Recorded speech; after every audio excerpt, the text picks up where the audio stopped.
Hello मेरे प्यारे साथियों, आप सबका उन्नति क्लासेस में स्वागत है। मैं आप सबका अपने इस मोटिवेशनल क्लास में स्वागत करता हूं। जैसा कि हमने आपको बताया, एक उन्नति क्लासेस की एक नई पहल है जो हर किसी को विद्या देने का काम कर रहा है। शिक्षा देने वाले तो बहुत हैं, पर जिस चीज़ की बेहद आज ज़रूरत है वो कोई देने वाला नहीं। तो हमें लगा क्यों ना उस चीज़ को दिया जाए जिस चीज़ की ज़्यादा लोगों की आज के तौर पर ज़रूरत है। तो हमने इसीलिए इसी कड़ी में जो पहली पुस्तक की शुरुआत की है। इससे पहले हम कई पुस्तकें पढ़ा चुके हैं। वो सारी पुस्तकें हर किसी के लिए, हर आयु वर्ग के लिए, चाहे विद्यार्थी जीवन में हो या किसी भी उम्र के पड़ाव में, चाहे महिला हो पुरुष हो, हर किसी के लिए वो पुस्तक बेहद कामगार होने वाली है। तो उसी कड़ी में हमने एक और नई पुस्तक शुरुआत की है जिसका नाम है संजीवनी विद्या का रहस्य। तो हमने संजीवनी विद्या के रहस्य को पाठ 6 तक पढ़ लिया है। आज हम अगला टॉपिक पढ़ेंगे। इससे पहले पाठ 6 में हमने पढ़ा था हम ईश्वर से विमुख न हो, और आज हम उसी के आगे अगला पाठ पढ़ने जा रहे हैं, परमात्मा की अनंत अनुकंपा और उसके दर्शन। तो साथियों, मैं आप सबका पुनः एक बार अपने इस मोटिवेशनल क्लास में स्वागत करता हूं। आप सब अच्छे से रहें, व्यस्त रहें, मस्त रहें, और अच्छा लगे तो ज़रूर लाइक करना है, दूसरों को भी शेयर करना है। जो लोग चैनल को सब्सक्राइब नहीं किए उनको ज़रूर सब्सक्राइब भी करना है, जिससे आपका एक भरोसा हमारे ऊपर रहेगा तो हम आपके लिए और बेहतर काम करते रहेंगे। चलिए, आज हम लोग नया अध्याय पढ़ने जा रहे हैं जिसका कि नाम है परमात्मा की अनंत अनुकंपा और उसके दर्शन।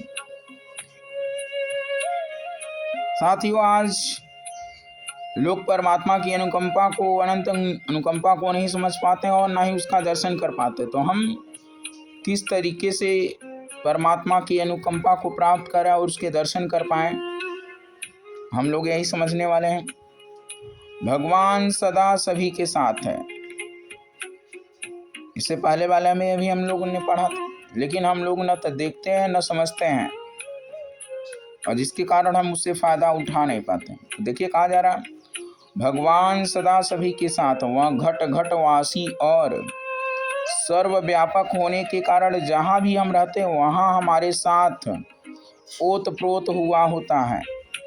इस विश्व में तिल भर भी ऐसा नहीं जहाँ भगवान न हो। यानी संसार में ऐसा कोई भी जगह नहीं, तिल भर भी, जहाँ भगवान न। भगवान कड़ कड़ में समाया हुआ, हमारी हर सांस के साथ वह भीतर जाता और बाहर निकलता है। रक्त की हर तरंग के साथ वह अंग प्रत्यंगों पर प्रतिक्षण दौड़ता है। हृदय की हर धड़कन के साथ उसका ताल वाद्य बजता रहता है। जब हम सो जाते हैं तभी हमारी चौकसी के लिए जागता रहता है। माता की गोदी की तरह निद्रा की चादर से ढक कर वह हमें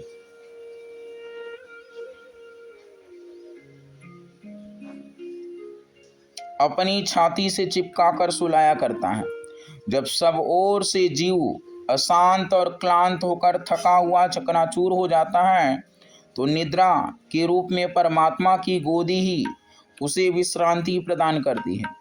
असमर्थ जीवन को चीर निद्रा में सुलाकर, क्लोरोफॉर्म देकर ऑपरेशन करने वाले और सड़ा अंग काटकर उसकी जगह नया अंग लगा देने वाले कुशल डॉक्टर की तरह वही पुनर्जन्म की क्या करता है, व्यवस्था करता है नहीं। जैसे भी उस किसी का ऑपरेशन करना होता है या पुराने अंगों को बदलना होता है तो उसको क्लोरोफॉर्म देकर ऑपरेशन किया जाता है। मृत्यु और कुछ नहीं, एक गहरी चिर निद्रा मात्र होती है। ऐसा कहा जा रहा है, मृत्यु और कुछ नहीं है, बस वो एक गहरी चिर निद्रा मात्र होती है। ये सब अध्याय आपको कहीं नहीं पढ़ने को मिलेगा। हम सब इतने सौभाग्यशाली हैं कि इतने बड़े आराध्य की पुस्तक हम सबको पढ़ने को मिल रही है, अध्याय करने को मिल रहा है, स्वाध्याय हम लोग कर रहे हैं और मुझे कराने का अवसर प्राप्त हो रहा है। तो ये सब कहीं न कहीं वो दैवी कृपा हम सबके ऊपर है। जो लोग देखते हैं हमारे वीडियो को, उन पर भी और हमारे ऊपर तो है ही। तो आप सबसे ज़रूर यही हमारी प्रार्थना है कि आप सब ज़रूर इसको देखें और पूरा देखा करें, बीच में छोड़ना नहीं, जिससे सारी बात को आप समझ पाएँ। क्योंकि इसमें ऐसी कोई भी चीज़ नहीं कि बार बार रिपीट कर, हर लाइन में आपको नई चीज़ मिलने वाली है। इसलिए देखें तो पूरा देखें। और आगे है प्रभु का असीम अनुदान। प्रभु की अनंत अनुकंपा को हर घड़ी अनुभव किया जा सकता है। उसके अनंत अनुदान अपने को प्राप्त हैं कि एक एक पर विचार करने से ऐसा लगता है मानो सृष्टि की सारी विभूति उसने अपने ही लिए बनाकर रख दी है और हर वस्तु का मनमाना उपभोग करने की पूरी छूट दी गई है।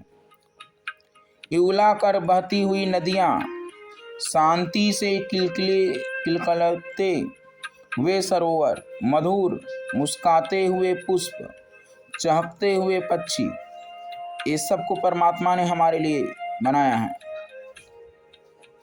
उमड़ घुमड़ कर गरजते बरसते बादल, लहलहाती हरियाली, आकाश चूमने वाले पर्वत, जिधर भी दृष्टि डाली जाए उधर ही प्रकृति का अनंत सौंदर्य बिखरा पड़ा है और हर कोई मन चाही मात्रा में उसका पूरा निर्बाध रसास्वादन करने में क्या है, स्वतंत्र है।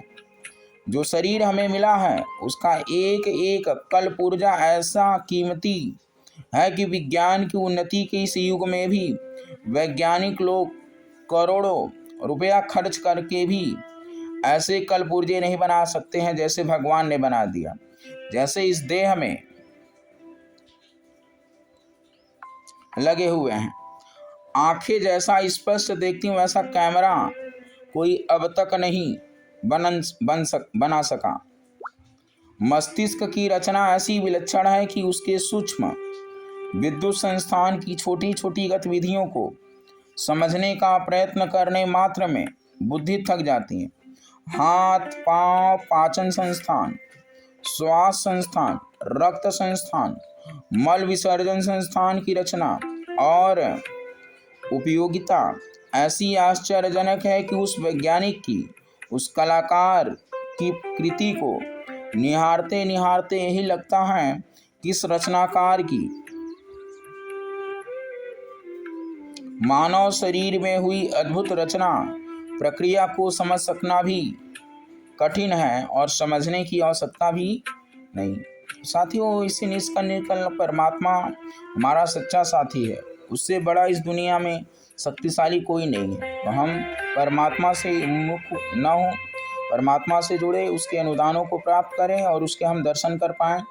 ऐसा तभी हो पाएगा जब हम अपने भीतर परमात्मा को अनुभव करेंगे, उसको देखेंगे, समझेंगे, उनकी कृपा को अनुभव करेंगे। तब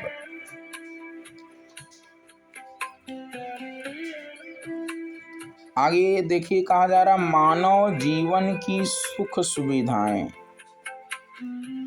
इस मानव शरीर में जो सुख सुविधाएं प्राप्त हैं उन्हीं का विश्लेषण करें और अन्य जीव जंतुओं की तुलना में उनकी श्रेष्ठता का अनुभव करें तो हृदय कृतज्ञता से भर जाता है। परमात्मा का अनंत अनुदान इतना बड़ा है कि एक एक उपलब्धि का वह अनुभव करे, उस पर संतोष व्यक्त करे और प्रभु का आभार माने तो यह सारा जीवन इस एक कार्य को पूरा करने में भी पर्याप्त नहीं हो सकता। बाह्य जीवन में जो उपलब्धियां हमें प्राप्त हैं वे अद्भुत हैं। बोलने की, लिखने की, पढ़ने की, सोचने की, ये सब क्षमता हम सबको परमात्मा ने दिया है। जो विशेषता जितनी मात्रा में किसी भी जीव को नहीं मिली सकी वह हमें प्राप्त है। परिवार की रचना उसकी कैसी मंगलमय व्यवस्था है कि उसके सहारे हंसते खेलते जिंदगी कट जाती है और जो पुण्य परमार्थ प्राप्त करना लक्ष्य था वह भी उस छोटी बगीची के सींचने में पूरा हो जाता है। आनंद और उल्लास का कितना श्रेष्ठ समन्वय परिवार रचना के साथ संबंधित है। उस परिवार पर विचार करते हैं तो लगता है कि पूरी आनंदानुभूति का एक बहुत ही मनोरम व्यवस्था क्रम बनाकर हमारे साथ जोड़ दिया गया है। मनोरंजन की परिपूर्ण व्यवस्था रख दी गई है और कर्तव्य पालन एवं आत्मविकास का भरपूर अवसर हमें क्या है उसमें मौजूद है। संसार की बाह्य परिस्थितियों में भगवान का कैसा कड़वा मीठा स्वाद सन्निहित किया हुआ है कि एक संबंध से दूसरे की महत्ता बढ़ती है। रात का अंधकार दिन के प्रकाश का महत्व बढ़ाता है और दिन का प्रकाश रात्रि के अंधकार को श्रेय प्रदान करता है। गरीबी की उपस्थिति से अमीरी का गौरव टिका हुआ है और अमीरी से खिन्न हुए लोग गरीबी संन्यास की शरण में शांति खोजते हैं। रोग से आरोग्य का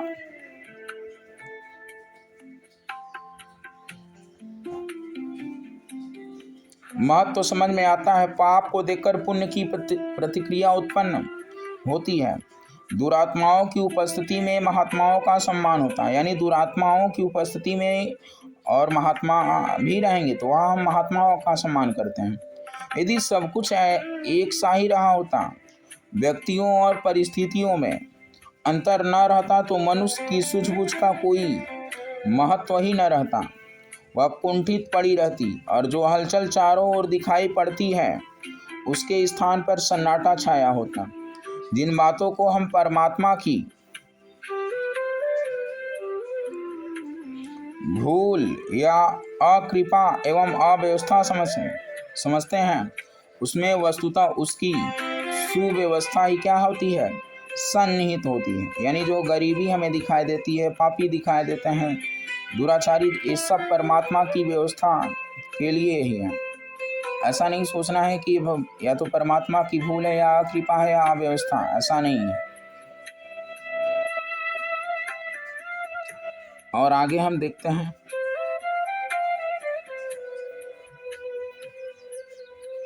सत प्रयत्न और सदुद्देश्य। तो हम लोग सत प्रयत्न और सदुद्देश्य पढ़ने वाले हैं। जो परिस्थितियां हमें अपने लिए प्रतिकूल, अप्रिय, अखरने वाली, कष्टकारक लगती, उनमें भी परमात्मा का सप्रयत्न और सउद्देश्य छिपा रहता। पढ़ने के लिए ताड़ना देने वाला अध्यापक है, जैसे पढ़ने दंड देता है। सड़े अंग का ऑपरेशन करने वाला डॉक्टर, जैसे डॉक्टर भी तो कष्ट देता है। उदंडता के लिए क्रोध प्रकट करने वाला पिता, अपराध के लिए दंड देने वाला न्यायाधीश उन्हें बुरे लगते हैं जिन्हें उनके व्यवहार से कष्ट पहुंचता है, पर कष्ट पहुंचाना सदा अकृपा से ही नहीं होता।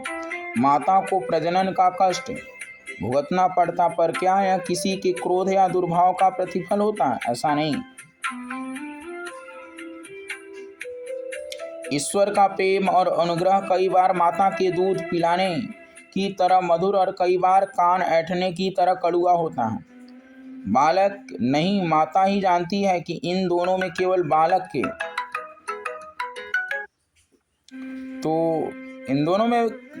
के कल्याण और सुख का ही ध्यान रखा गया है। वह परमात्मा हमारे प्रतिक्षण साथ रहता, उसकी उपस्थिति से जो लाभ मिलना चाहिए उसे कोई बिरले ही उठा पाते हैं। घर की जमीन में गड़ा धन यदि जानकारी में न हो तो उसे क्या लाभ उठाया जा सकती,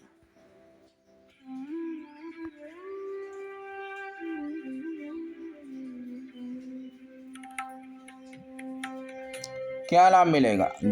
गले में पड़े हुए हीरे के कंठा को यदि हमने कांच जितना ही समझ लिया हो तो उससे क्या लाभ अपने को प्राप्त होगा? परमात्मा की अपार अनंत शक्ति अनुकंपा हर घड़ी अपने साथ है, पर उसका परिपूर्ण लाभ उठा सकना अनजानों के लिए क्या है, कठिन है। जिस जानकारी के आधार पर परमात्मा के सहचर होने का समुचित सत्परिणाम प्राप्त किया जा सकता है उसे ही सद्ज्ञान या क्या कहते हैं, अध्यात्म कहते हैं। तो अध्यात्म के द्वारा ही हमें परमात्मा का ज्ञान हो सकता है, और जो अध्यात्म या जिसको सद्ज्ञान नहीं उसको परमात्मा का कभी ज्ञान नहीं हो सकता। आगे है अज्ञान का आवरण। कपड़े के झीने पर्दे की आड़ में बैठे हुए दो व्यक्ति एक दूसरे को देख नहीं सकते, यद्यपि अनुभव करते हैं कि कोई पर्दे के उधर।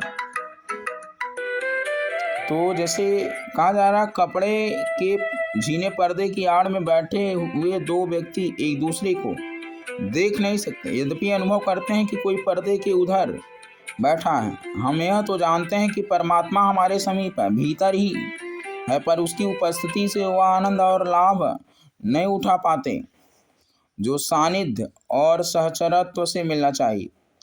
राजा, रईस, अमीर, अधिकारी, योद्धा, विद्वान, कलाकार आदि श्रेष्ठ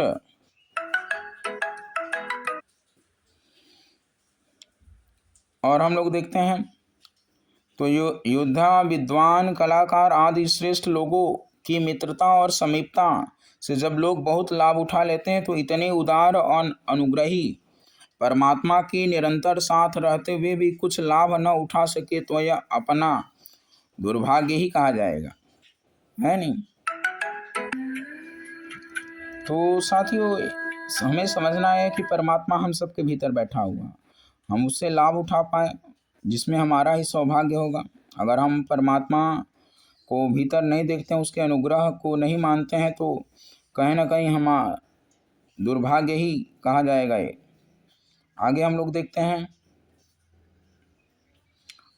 अज्ञान का आवरण उस पर्दे के समान है जो पास बैठे हुए व्यक्तियों को दूरस्थ जैसी स्थिति में बनाए रखता है। जमीन में गड़ा धन और गले में पड़ा कंठा अज्ञान के कारण ही उपयोग में नहीं आता।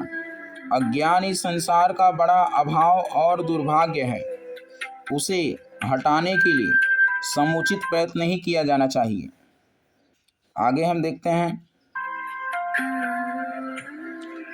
प्रभु से प्रतिकूलता।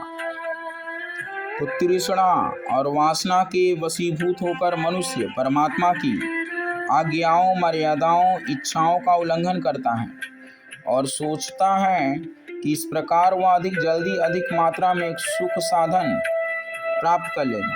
अज्ञान का यह सबसे बड़ा लक्षण है। सुख का एकमात्र उपाय है पुण्य, दुख का एकमात्र कारण है पाप।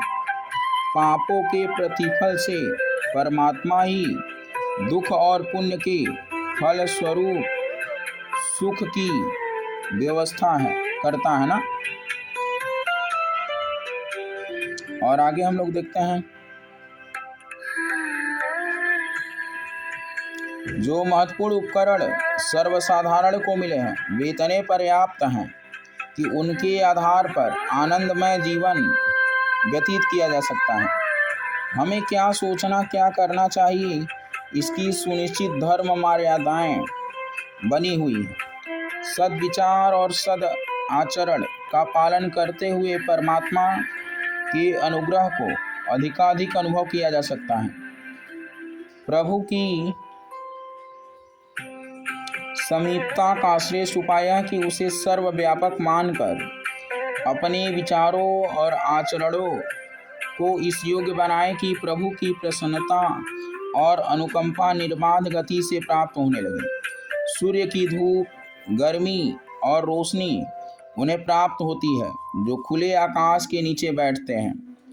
छाया में बैठने वालों को धूप से वंचित रहना पड़ता है। पाप और कुविचारों की छाया में बैठा हुआ मनुष्य भी दिन में सूर्य की धूप से वंचित रहने वाले की तरह परमात्मा की उस विशेष कृपा से वंचित रह जाता है जिसे आत्मिक प्रगति, श्रेष्ठता, देवत्व, जीवन मुक्ति और ब्रह्मानंद का महान लाभ कहते हैं। पाप, स्वार्थ, संकीर्णता का आवरण हमें निकटवर्ती परमात्मा से दूरवर्ती बनाए रखता है। तो हम पाप, स्वार्थ और संकीर्णता के आवरण को हटा दें, जिससे हम परमात्मा के करीब पहुंच पाएं। आगे है आवश्यकता बनाम तृष्णा।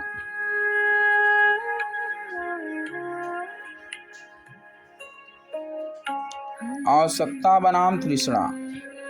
तो जीवन की वास्तविक आवश्यकताएं वस्तुतः इतनी कम है कि कम बुद्धि और स्वल्प योग्यता वाले व्यक्ति भी अपना निर्वाह बड़े संतोष और आनंद पूर्वक कर सकते हैं। मनुष्य की अपेक्षा कई गुना आहार करने वाले बुद्धि और क्षमता में, साधन और सुविधा में बहुत पिछड़े होने पर भी जब पशुओं तक को अपने निर्वाह में कुछ असुविधा नहीं होती तो मनुष्य को जरा सा आहार और जरा सा निवास, जरा